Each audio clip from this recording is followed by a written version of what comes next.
sleeve, going out for runs, doing mixed martial arts, and I saw you challenge Trump at one point. You're like, yeah. I saw that. No, well, yeah, I'm doing my mixed martial arts. I brought my bands and working out, and Daniel Hoffman works out there's a pool right behind me. We're on the roof of this building. And he swims like 3 miles before the show every night. Exercise regimen. Good for you. Well, first of all, great interview. Great get. I'm very jealous, but, I love you, so I'm rooting for you all the way. Well, you could have flown 22 hours with us, but I can't even get home till the end of the week. Oh, well, fantastic job, Sean. And be careful. Get home thanks. safely. Have a great show. We miss you here in the United States. All right, you take care. And good evening from Washington. I'm Laura Ingraham. This is the Ingraham Angle. What a fantastic show we have tonight. From Trump's Singapore sensation to big news we are breaking here tonight on the DOJ's relationship with Congress. Tonight, we're going to break down how Trump baffled the experts, going from the brink of war to a stunning diplomatic triumph. We'll also show you some hilarious moments of the big summit that might have gotten past you. Raymond Arroyo will break it all down for us. Plus, exclusively on The Angle, Mark Meadows and Jim Jordan are here to break some major news, as I said, on that DOJ document production and what may be coming for Rod Rosenstein. But first, pride, bitterness, and the refusal to give peace a chance. That's the focus of tonight's Angle. Remember when the left was all about love, peace, and understanding? All we are saying is give peace a chance. Oh, come on, you remember all those great musical numbers at those No Nukes concerts back in the late 70s, the early 80s, like Jackson Browne? I mean, this was awesome time.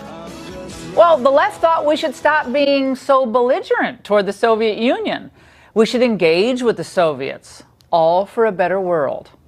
Now, some even admired the Castros in Cuba, and they flirted with Marxist ideology here at home. So one would have thought that many of those same people and their ideological offspring would view President Trump's summit with Kim Jong-un as a moment to savor, a real chance at creating a more peaceful planet. But no. And you know why? Because the man doing the outreach and negotiating is Donald J. Trump. Before, during, and after his whirlwind trip to Singapore for the Kim meeting, his critics in both parties kept revealing themselves. Their narratives, if you notice, kept shifting. 6 months ago, it was this. The lack of a diplomatic and serious engagement strategy, in my view, has us sliding toward war by next summer. Trump's comments about nuclear weapons have experts worried he could literally inadvertently trigger a catastrophe. Warning that his reckless behavior could launch the nation on the path to World War III. You are all wrong. Every one of you, we don't have enough time to list you all, were wrong. But this tyranny of being wrong by the experts is nothing new. Because after all, they were wrong about the election of Donald Trump, the economy of Donald Trump, the pro-life commitment of Donald Trump, and the trade policies of Donald Trump, just to name a few. So naturally, as the summit began, the Error Caucus offered this trenchant analysis. Donald Trump can relate to authoritarians. He, as a former businessman, he likes absolute control, and is he a wannabe despot? I've conceded that for years now. It's really interesting because the more we're talking about North Korea, the less we're talking about Russia. This is not just a meeting about foreign policy. This is about Donald Trump's political survival. That's their midterm message. That's all they've got. Wait a second. That's all they've got? Says the woman who brought us the winning campaign of John McCain in 2008? Oh, okay. So I guess record low unemployment, a thriving economy, tax cuts, the destruction of ISIS, and now a foreign policy coup that has eluded multiple administrations is all they've got. But even after Trump brought Kim to Singapore, even after he squeezed concessions and at least a commitment to denuclearize the Korean Peninsula. The left still will not give him a shred of credit. Well, Donald Trump, the real estate developer, and he doesn't realize that this dictator doesn't want beach condos. He wants nuclear weapons. Empty words, potentially empty words, and lots of flags and lots of ceremony don't necessarily lead to the consequences that we hope for. Are we going ahead with just some hopeful, wishful thoughts? And I find that incredibly worrying, incredibly depressing. There's no knowledge of history. It's staggering to every day to realize how unself-aware and the lack of knowledge. The lack of knowledge. I don't recall most of these same media elites griping about embracing dictators when Barack Obama restored ties with the Castros in Cuba, or when he gave hundreds of millions of dollars to the dictators in Iran for a bogus denuclearization deal, or when he held a state dinner for the Chinese dictator. The selective moral outrage here is galling, predictable, and oh so blatant. When Trump talks tough, they say he's a warmonger, taking us right to war. But when he gets bad guys to sit at the negotiating table and begin to hammer out a peace framework, he's savage for embracing a dictator. So which is it, guys? They beat him up for saying that he trusts Kim, that Kim actually wants to make a change. But Trump himself said, listen carefully, he could be wrong. Honestly, I think he's going to do these things. I may be wrong. Well, he said, I'll have to come back and apologize. I wouldn't like it, though. And let's face it, even with the high stakes involved here, really serious, possibly deadly consequences of failure, President Trump makes geopolitics fun again. I may stand before you in 6 months and say, hey, I was wrong. I don't know that I'll ever admit that, but I'll find some kind of an excuse. Come on, even some of the doubters had to laugh a little bit. Have some fun. This is a great time to be an American. Like, who else could have gotten us to this point? I mean, he said openly, and he said it to a couple of reporters that were with him, that he knows that no other president ever could have done this. Well, okay, so he's got a big ego. What president doesn't? Big deal. Isn't Trump's path better than the alternative that the elites were warning us about 6 months ago? I mean, a North Korea that is so isolated that it might think to do the unthinkable, hit an American city with an ICBM. So I say, let them distract us all they like. Let them keep going, flapping their lips about this. Let them lie and contradict their own analyses. While their audience and readership shrink, and they basically just tune them out, more Americans, I think, are seeing through the media manipulation. And Trump, both at home and abroad, is undeterred by their static. He's too busy winning. And that's the angle. Joining me now for reaction here in Washington is Christian Wyden. He's a former State Department senior advisor in both the George W. Bush and Donald Trump administrations, and the Washington Examiner's Byron York, who is also a Fox News contributor. You were both swaying back and forth at the Give Peace a Chance. Byron, I remember seeing you with those Bic lighters at Jackson Brown, at the 79. You were at the RFK Stadium tour, right? Come on. Tried to destroy all those pictures. Exactly. I blurred you out, Christian. You were there, too. But it is wild, is it not, that this is the Give Peace a Chance crowd. We've got to lower the temperature with the Soviet Union. They didn't like Reagan's tough talk against the Soviets. They didn't like Bush's evil empire. But now you have a guy who kind of we'll see how it goes. But this is an amazing first step that he will never, ever, ever get an ounce of credit for. And I think he shouldn't expect it at this point. He should not. I think what they failed to recognize, you played these sound bites of them reacting to back when he was talking really tough, talking about Little Rocket Man, he was talking about Fire and Fury. I think what they have not recognized, or maybe won't acknowledge, is that kind of provocative talk led to this summit. As a matter of fact, the president even talked about it in the Sean Hannity interview. He said, in the past, when North Korea did something provocative, American presidents were too silent. He felt that was the wrong way to do it. He said sometimes he felt a little foolish going over the top with some of this stuff, but he wanted to get to a place where they felt, the North Koreans felt they had to talk. Christian, Hannity asked him about the rhetoric. Let's watch. Well, I think without the rhetoric, we wouldn't have been here. I really believe that. You know, we did sanctions and all of the things that you would do, but I think without the rhetoric, you know, other administrations, I don't want to get specific on that, but they had a policy of silence. If they said something very bad and very threatening and horrible, just don't answer. That's not the answer. That's not what you have to do. So I think the rhetoric, I hated to do it. Sometimes I felt foolish doing it. But we had no choice. Christian, to hear him admit that he ripped up the old diplomatic playbook and he decided to do it a totally different way. And all the elites, the Council on Foreign Relations crowd, the Brookings Institution, they have all their pedigrees, their educational pedigrees. Trump comes in there and says, this can't be that hard. I know it's complicated, but this guy's got to want something from us. What can we give him? What could we give up that won't be detrimental to U.S. interests in the end? We'll see how it goes. That's right. So many liberals just think that diplomacy is telling foreigners what they want to hear and actually telling the truth, what Donald Trump did. Also, Reagan got a lot of heat from that for saying that the Soviet empire was an evil empire and calling for Gorbachev to tear down the wall. The experts, the bedwetters up at the Council on Foreign Relations and the Harvard Kennedy School all said, you can't say that. He did. And it gets through. Dictators understand that truth can actually play an important role in diplomacy. Byron, Dana Bash today at CNN had an interesting analysis. Let's watch.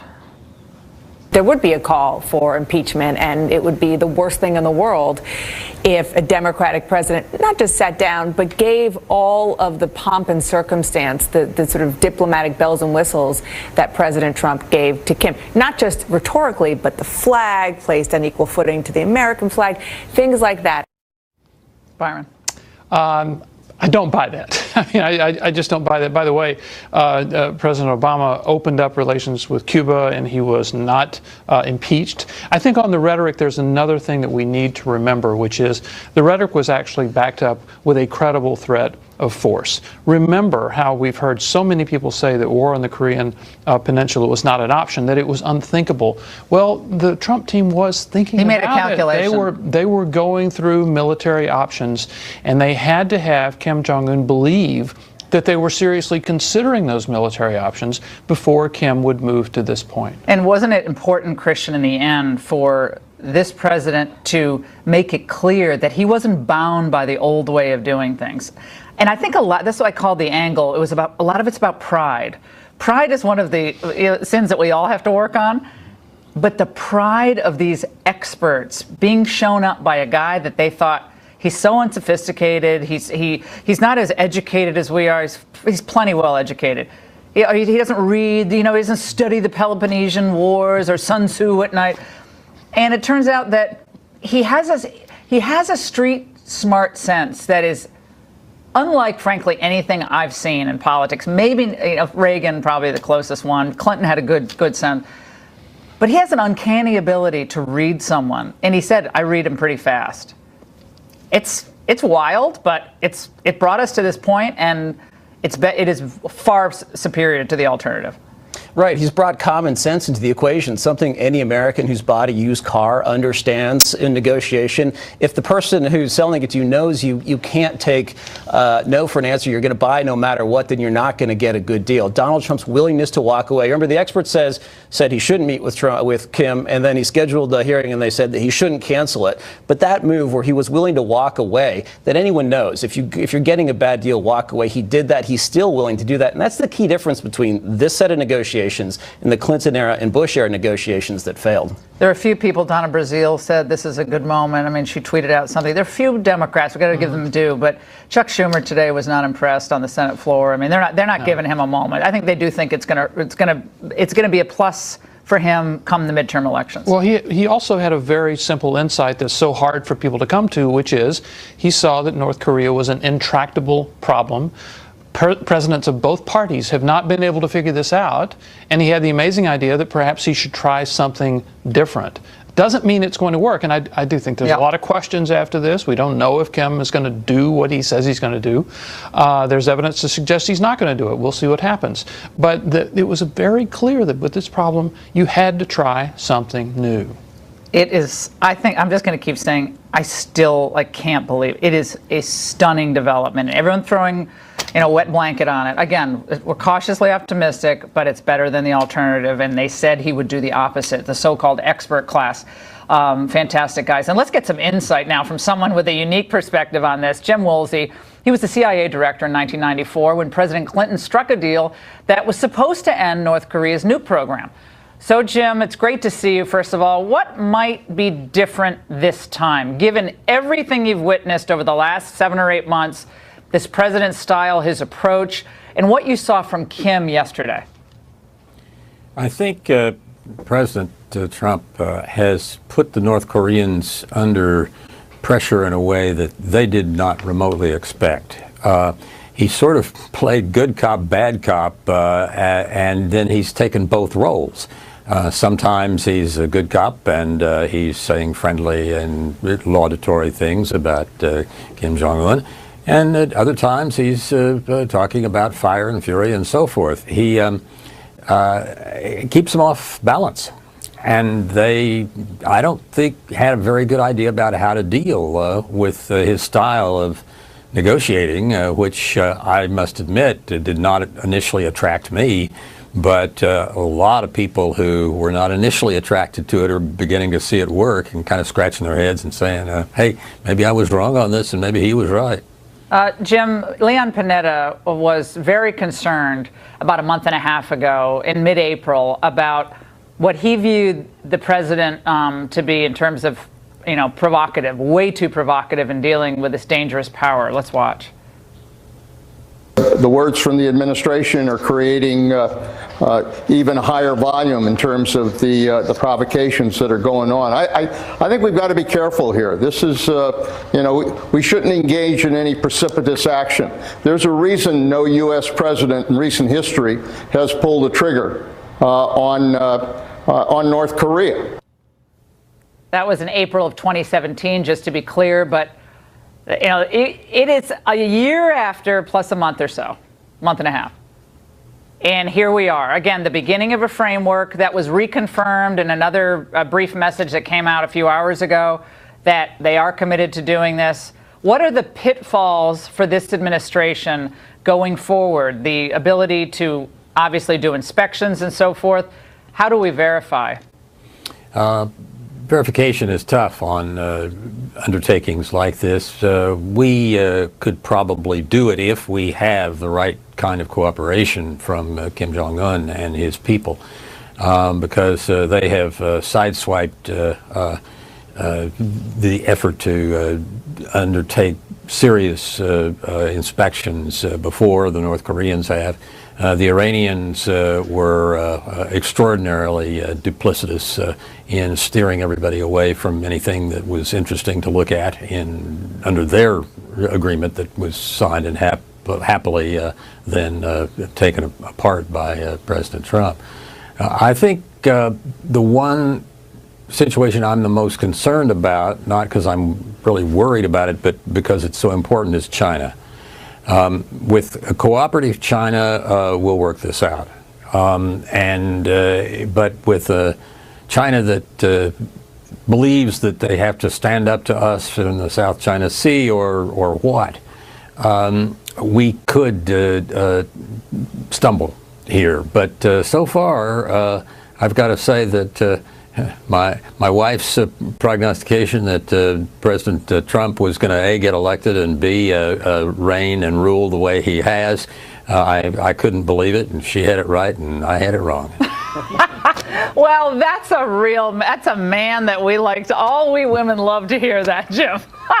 Thank you so much for your thoughts. So important to get them tonight. And in the wake of yesterday's summit, Trump critics, of course, they won't give the president a break. We had this debate this morning in our meeting. Is American exceptionalism dead in the era of Donald Trump?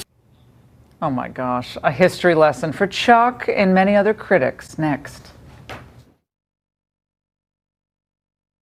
It's the Father's Day sale at Ace. Save $100 on what Dad really wants. Some say Democrats are in full-blown denial over the Singapore summit. They're refusing to concede that President Trump actually did something kind of good, any success at all, much less a potentially historic breakthrough with North Korea. What the United States has gained is vague and unverifiable at best. What North Korea has gained, however, is tangible and lasting. We have legitimized a brutal dictator who has starved his own people. I have to be honest with you, this is the weakest statement I have ever seen come out of any engagement with North Korea. Bob, it's called the beginning of the process of peace. Well, just look at Reagan and Gorbachev. And I actually worked in the Reagan administration when Gorbachev came for the first time. I remember seeing the car pull up. It was unbelievable. Well, they held 4 summits during Reagan's second term. So let's get some big picture perspective with Reagan biographer Craig Shirley, former Hillary Clinton advisor Richard Goodstein, and Republican Congressman Sean Duffy of Wisconsin. Great to have all of you on the panel. Richard, your take on this. There's a lot of concern on the part of Democrats. My theory is the concern is they're worried that the guy who they said was going to blow up the world is actually perhaps going to maybe save the Korean Peninsula. So I think every Democrat worth their salt gives the president credit for trying to do something here. The problem they have is not for trying, it's for what he's done. He's basically got a nothing burger of a deal, something that Korean leaders have agreed to for decades, and in exchange, and he's called Kim, who starves and murders and puts his people in labor camps and so forth, he's called him very talented and funny and trustworthy. The problem is that hurts the U.S. around the world when the president can't observe and call out what somebody is, right? That's the problem. Did Obama do that with the Chinese president? And we literally rolled out the red carpet, literally.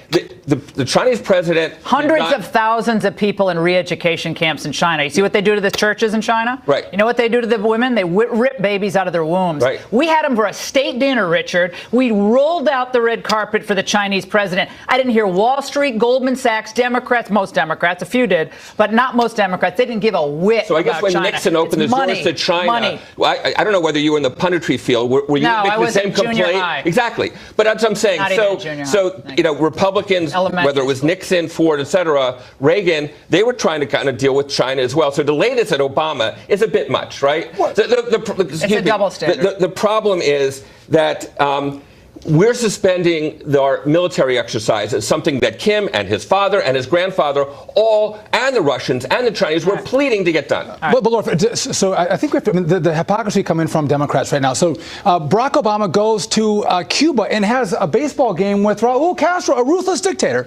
Not only that, he sends billions of dollars and pallets full of cash to the Iranian mullahs, opens up American banking system to them. You can't get that money back, Richard. He tried. But you can't. And so the double standard here, Donald Trump, as you mentioned, Laura, this is the first of 9 innings. This is the first foray into peace. And by the way, Democrats, when Donald Trump said, hey, listen, fire and fury, and my button is bigger than yours, they were like, he's a warmonger, but all of a sudden he has a peace summit, and they're freaking out that he's weak and going to give the store away. Well, we've tried a lot of things. I'm going to get Craig Shirley into this. Craig, you're a Reagan biographer extraordinaire. Anyone who wants to understand Reagan has to read your books, all of them. Susan Glasser of The New Yorker today was on, I believe it was MSNBC, if my memory serves me right, and she was talking about the Reagan comparison. Let's watch. Reagan did exactly the opposite of what we're talking about with Trump. He was able to find a way to negotiate with the Soviets, to be extremely tough with the Soviets, and also to preserve a line and a vision of human rights and democracy and what America is about. So Trump obviously... She's exactly wrong. Tell us why. She's exactly wrong, because both Trump talked tough and then engaged the enemy. Ronald Reagan talked tough about the Soviet, then engaged the enemy.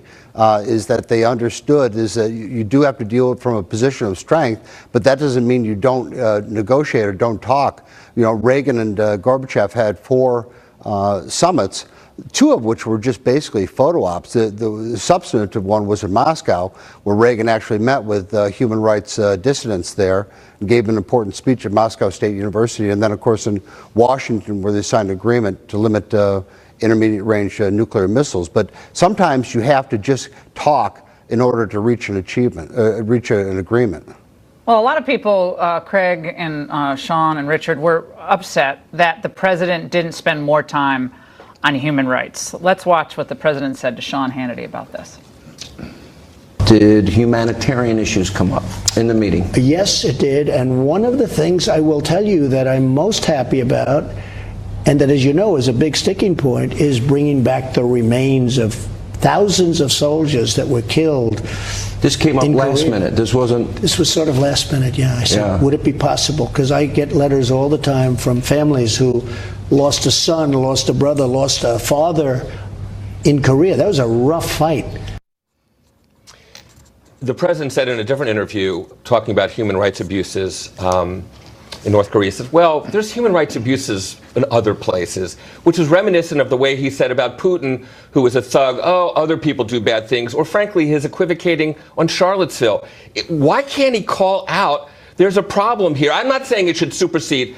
Nuclear is an existential issue, no question about it, and if he can solve it, kudos to him. He deserves a Nobel Prize, although, frankly, what he did to the Western Alliance to undo that, frankly, I think kind of will hurt his Nobel Prize application. Listen, human rights are important, but first things first, the nuclear threat to the world is incredibly dangerous. How many people would die if an American city was hit by a long-range nuclear missile? Millions of Hundreds people. of thousands, so at least. Let's deal with the first threat, which is nuclear weapons. Let's go to the second issue, which is human rights. But you can't say that we've dealt with human rights in Cuba or in Iran or anywhere else with Obama, and no one ever complained about that. So again, I think let's take this threat off the table and deal with the bigger issues.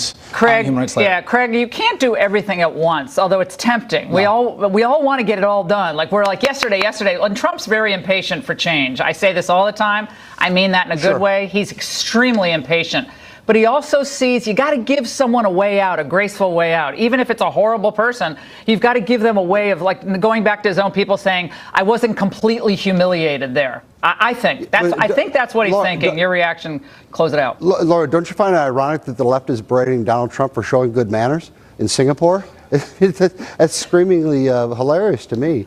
Is that, when Reagan gave his speech, the Berlin Wall in 1987, it kind of fell with a thud. None of the three networks led with it. The Washington media did not report it. Der Spiegel wrote a couple months afterwards. It was a speech written by amateurs. It only became important in the context of history because 3 years later, the Berlin Wall did fall. Is that what Trump did today and what he's done over in Singapore might not be historically important in the long run, but it depends on what happens now in the succeeding days, weeks, and months ahead. Is that if North Korea denuclearizes, if trade is opened up, if a new era of freedom is ushered in there or something like that, then people will look at this and say this was historic. The sweep of history will reveal all of you. It's great to have you on. Spirited and great conversation. In just a moment, Mark Meadows, Jim Jordan are joining me to break major news on their effort to make the DOJ turn over documents to Congress, and we'll bring you the funniest moments of the summit with Raymond Arroyo. Stay right there. Lord God, give us rain. Oh, a stunning report from Fox News' Catherine Herridge tonight. Documents showing that Deputy Attorney General Rod Rosenstein threatened to subpoena emails, phone records, and other documents belonging to members of the House Intel Committee. Attorney General Jeff Sessions came to Rosenstein's defense earlier tonight. I'm confident that Deputy Rosenstein, 28 years in the Department of Justice, did not improperly threaten anyone on that occasion. But we do believe that we have tried to be cooperative with them and made progress in months as the months have gone by, and in fact have had some good relationships with top members of Congress. With the war between the DOJ and Congress heating up, two lawmakers join us tonight to make a major announcement exclusively on The Angle. Here are Oversight Committee members Mark Meadows and Jim Jordan. Jim, what do you think about what you just heard from the Attorney General? You're almost flabbergasted. I mean, what is the Attorney General saying? Rod Rosenstein hasn't complied with Devin Nunes' subpoena, hasn't complied with Chairman Goodlatte's subpoena. We've caught them hiding information in the Strzok page text messages, redacting the fact that Peter Strzok was friends with Judge Contreras, one of the FISA court judges. They tried to hide that from us. And today we learned in Catherine's report that the head of in essence, the head of the Justice Department, Rod Rosenstein, was threatening members of the House Intelligence Committee for doing their job, for trying to get answers for the American people. And the Attorney General says that's okay, we're doing just fine. I didn't know he had said that. When you just played that, I'm like, are you kidding me? This report of Catherine is unbelievable. When you have the head of the Justice Department, Rod Rosenstein, saying he's going to go after staff members' emails and communications. Going after he wants your BlackBerry. We're doing our constitutional duty as Mark, that's scary. Yeah, Mark, Congressman Meadows, what I think he's saying is that if you guys hold him in contempt, he's going to have to defend himself. And part of the defense will be he wants discovery. He wants to know who you've been talking to, who you've been talking to. He wants to know your text messages.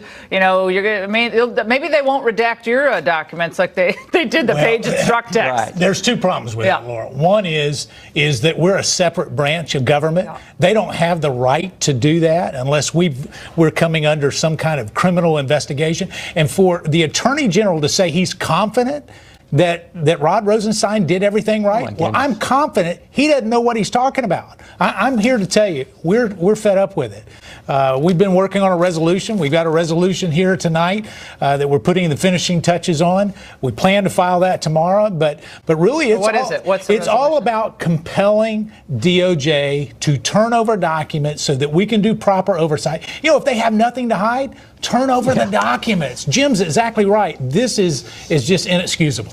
Okay, so what happens? That is a resolution to compel the production of documents. Haven't you already been? Well, we've subpoenaed them already. Yeah. And what is that resolution? Tell us what it is.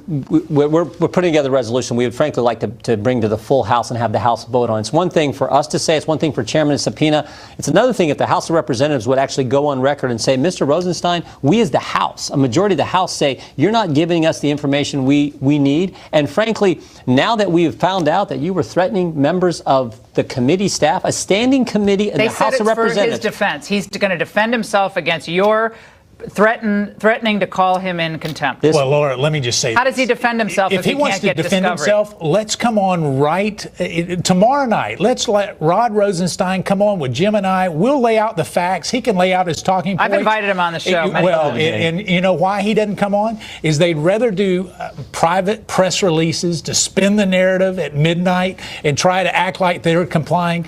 Listen, we've had a document out since November 3rd of last year asking for documents. We still don't have them. We have less than 60% of those documents. Is this draft that you have, is it going to call for his removal? What is this? No, it just calls for them to really produce the document. What if they give you obviously... Well, they've been doing that all along. So if they do it again, then you at least have at the House spoken and say we want this information, and if they don't comply with it, then everything's still on the table. The same issues are still on the table. Contempt and those remedies are still on the table.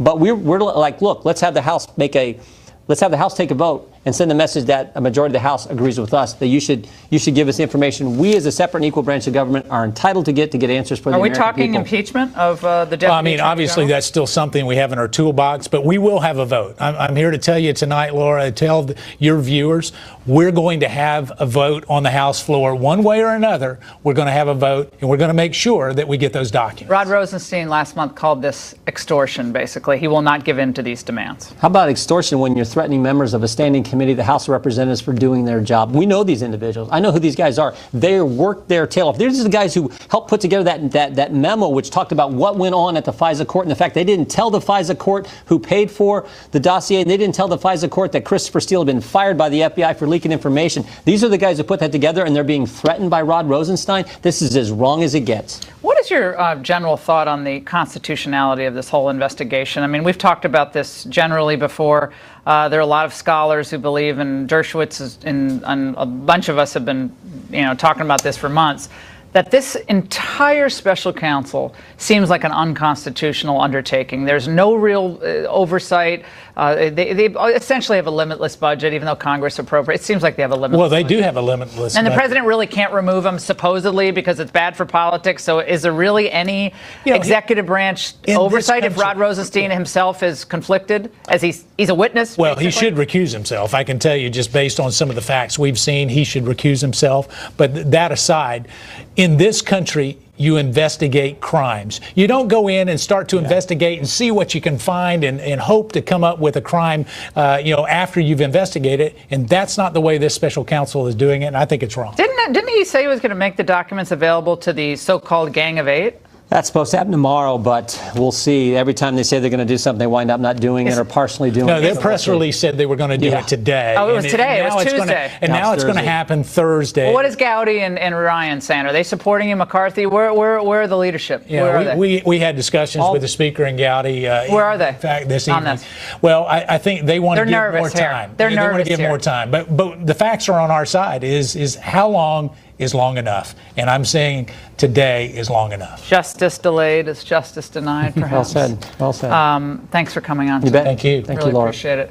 Hey guys, at least the DOJ is doing something encouraging. Well, we're going to tell you the new rules that are going to stop illegal immigrants from gaming the asylum system. It's about time. That's next. Escaping persecution, not just gaming our system. Sessions announced a new DOJ policy that requires immigrants seeking asylum to prove that they are not just fleeing crime or gang violence.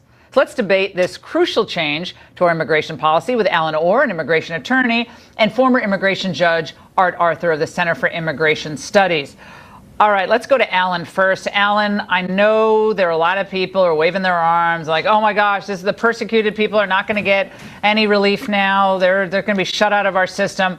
But I think what he's referencing is an 872% increase in applications for asylum since 2009 in the United States. That is a massive increase with not I think a correlating fact pattern that would indicate that we have that many more thousands of people who have legitimate claims.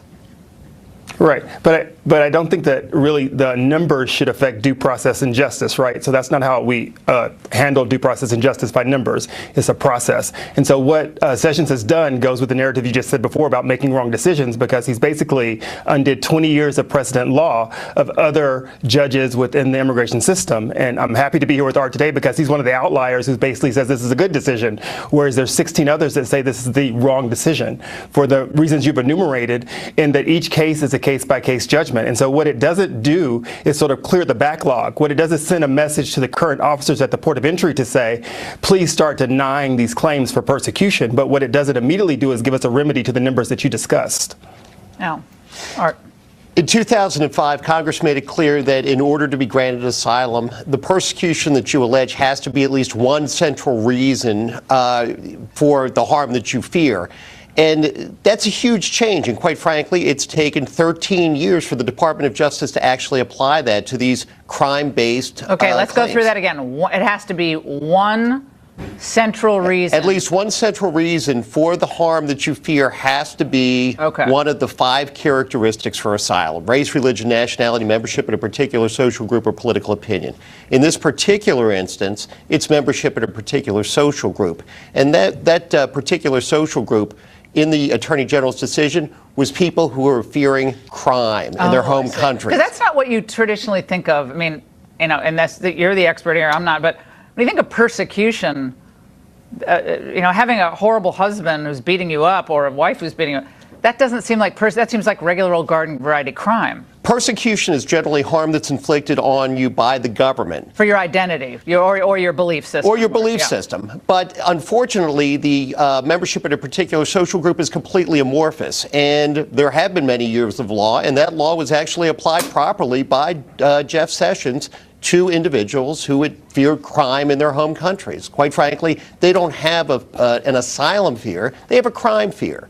And their home country needs to address that. Alan, another thing that I hadn't heard of, Alan, just one question. The other thing I hadn't heard of before is the defensive use of asylum claims. I talked about this morning on the radio, that when people are about to be deported, sometimes, well, oftentimes, they then say, oh, wait a second, I have an asylum claim. And so it's now defensively used against the government in those situations, which is also, numbers don't matter, but it's kind of some kind of empirical proof that someone's getting information from some very smart lawyer to make this kind of claim when you're already a deportable alien under U.S. immigration law.